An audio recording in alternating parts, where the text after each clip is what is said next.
All right, everybody, this is Windows Movie Maker. This is a software that all of you have on your computers to use. It's pretty simple and straightforward to kind of get through, so I'll just go through the basics of it. When you open up Windows, Movie Maker takes you into this page. You can see here all your different options. The very first thing you have to do is to upload some video. There's a couple ways to do that. One is to have video on your computer and add it from here. The other one is to do a webcam video. If you do a webcam video, it'll do a picture of your face speaking or whatever you point your webcam at. So I'm going to start by just adding videos and photos. So when you click on that, it'll take you to a kind of an options for choice. You'll see I have a couple of videos ready to go here. So I'm going to go ahead and just pick a video to upload, and you'll see what that looks like. So I'm going to choose this one. All my videos right now are in videos, but they can be basically anywhere. So I upload my video, and you can see it comes out here. So this is where you will be doing all of your editing. This is kind of the film strip, if you want to think about it in that terms. These lines across the bottom are the waveform showing the volume of the sound at the different times. You'll notice that once I added in my video, I have a whole bunch more options that I can access. I can record a narration.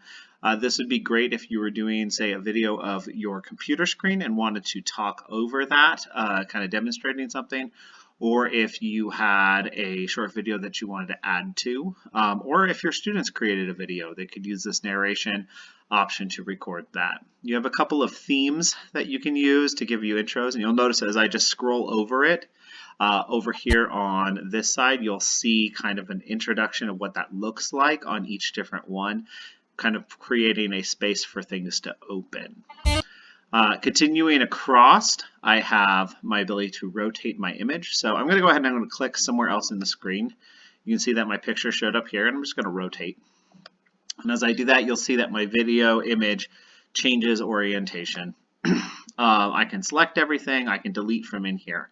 And then these are my various different ways that I can save a file. The main one you'll be using is this Save Movie option, which will give you lots of options to save different movies, including a recommended one. You'll just save and then you can send those to me and I'll be able to upload them.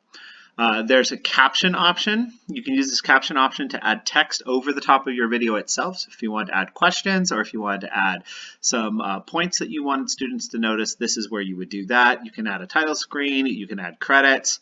It's pretty straightforward on this front page as to what you can use. The main ones you need to worry about on this front page are adding videos and photos, webcam video and narration, and saving your movie. So all of that is under the Home tab. Animations, these become good if you have multiple clips or multiple things that you want to use. So this is transitions between different things that happen. Again, you'll see as I scroll into them that they show up in my window down here, kind of demonstrating what that looks like. And I have a couple other options for instance, switching between different things or bringing other pictures in. If I select one, I can then add a duration, which will make that either longer or shorter. In this case, saying it to 1.5, and then that would create this thing to happen over a period of time. As always, with any of these, a Control-Z or a undo button up here will undo what you just did. So those are your transitions. This or animations. This would mostly be helpful if you had a multi-clip movie that you were putting together. Visual effects. These are just kind of fun, silly things that you can add to your video itself, changing the color, making it sepia toned, all of that stuff. These are things you would find in, say, an Instagram filter. But these are just ways of kind of affecting your video itself and changing what that looks like.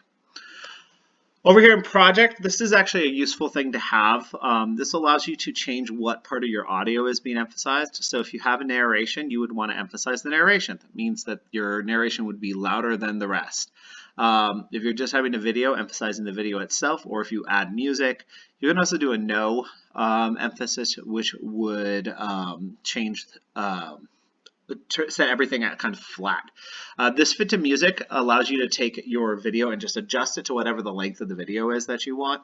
So if you have a very long video, say of a dog running in a field, and you had like a 30-second long audio clip, you could fit your video to meet your audio. Over here in view, you have the choice to see different kind of options. This turns off those sonic waveforms if you don't want to see them.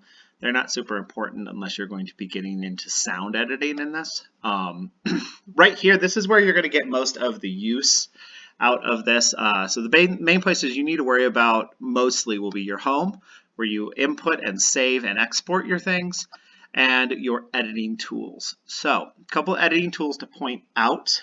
First of all, if I click anywhere down here, I will create a little black cursor. That tells me where I'm at in the thing. I can drag it, I can click to put it in different places. When I have that black cursor up, I get the split tool. A split tool allows me to cut my film into pieces.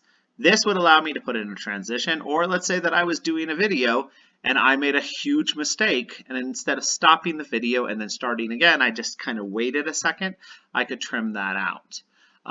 Again, Control Z undoes, but that allows me to kind of break up my video. So I'm going to go ahead and make a couple of splits in my video. Then I'm going to play my video itself kind of following with those cuts still in. I'm just going to cut that out so you can see what it looks like. So here's my video. You'll see it's over here in this little preview space.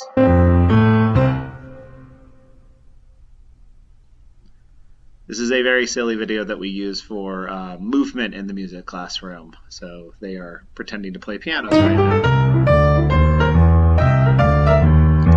So I'm going to go ahead and delete this little section. So I'm going to select it. You'll see that it's highlighted in blue, and then I'm just going to hit delete, and that'll get rid of it. So now that whole section is gone, and if I play back, you can see that cut.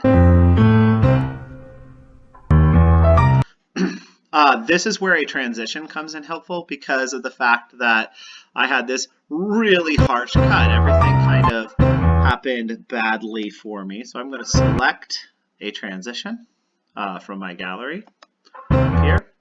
And then I'm going to play, and you'll see it'll kind of smooth out that transition.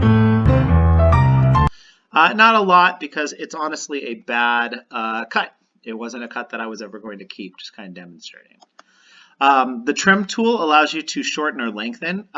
This is the best way to use your trim tool in this particular situation. So let's say I wanted to start in a little bit. So I'm going to come and I'm going to click right here. You can see from my timer over here where I'm at, I'm at 1 minute and 16 seconds.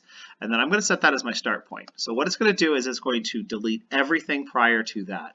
And then I'm going to go down here. You'll see that's at 3 minutes and 55 seconds. And I'm going to set that as my end point. Now that trims out my whole video, makes it a little more manageable. I would recommend that if you know your start and end points, so you know where you want to start your video and you know where you want to end your video, that you set your end point first. Because when you are doing your trim settings, right now I'm setting my end point at 6 minutes and 43 seconds. But if I cut 3 minutes off the beginning of this video, that changes where my end point would be. So you should set your end point first. And then you should set your start point. It does basically the same thing, it just allows you to use the same numbers all the way through instead of having to worry about doing some math to fix the problem. Another useful editing tool that you have here is your video stabilization. If you're trying to video by hand, holding your phone or holding a camera, you'll often get shake. This will allow you to eliminate that. I use tripods mostly when I do things, so I have never actually used this video stabilization tool too much. But that is an option to kind of clean up your video. And one more, if you're doing like a long-term thing, so let's say that you were making a project that took you about 30 minutes and you wanted the kids to be able to watch you make the process, you can change the speed of your video. You can speed it up and slow it down. You can do that to make your video kind of go at a pace that's a little less time, so it's not 30 minutes long. If you're going to do that, you should use a narration because, well, here, let me show you. So I'm going to just start playing right here at one bit speed. And you can hear what it sounds like. But the thing is, if I, for instance, drop that to half speed, or my personal favorite, up to 4 times speed, you can see also my video's gotten smaller. Okay, one other thing you can do is you can speed up and slow down sections of your video. So let's say that you have an area where you want to explain. So you tell them what you're doing, then you have this long period of time where you're actually videotaping that. You can split out that section that you just had. I've done that here. You can see here's my new split section. And then you could speed up or slow that down. So normal speed, much faster, right? And then I can change that back in here. That is a good tool to use if you're going to be doing long things. So it's talking to somebody for a little period of time, speeding up the actual action that you're doing, or even slowing it down if you want them to see you doing it at a much slower speed, just to make your point. So those are the basic tools in here. I hope that's helpful. I try to keep it short. If you have questions, please ask. But that is Windows Movie Maker. Built in, pretty good, useful tools from there. So thanks, guys.